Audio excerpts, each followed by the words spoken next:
কম বেশি জীবনে এমন কিছু গুনাহ আপনার আমার জীবনে আছে, এগুলো কেউ জানে না।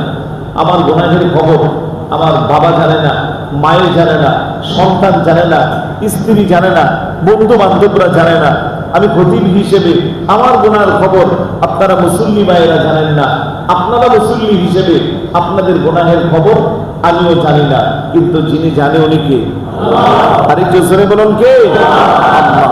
আপনার আমার জীবনের এমন কিছু গুনাহ আছে, ওই গুনার খবর যদি সমাজের মানুষ জানতো, এই সমাজে হয়তো আমরা হাঁটাচলা করতে পারতাম না। ওই গুনাহের খবর যদি পৃথিবীর মানুষ জানতো, সমাজে আমাদেরকে মূল্যায়ন করতো না, ভালো চেয়ারে বসাইতো না, রাস্তাঘাটে দেখলে সালাম দিত না, আমাদেরকে ধিক্কার আর থুতু নিক্ষেপ করতো। কিন্তু আমাদের মহান রব কতটা দয়াশীল আমাদের প্রতি, দেখেন এত গুনাহ করেছি, এত পাপ করেছি, তারপরেও সমাজে আপনাকে আমাকে অপমানিত করে না, লাঞ্ছিত করে না, মর্যাদার সাথে ভালো করে সমাজে চলার ব্যবস্থা করে দিয়েছে। কেন?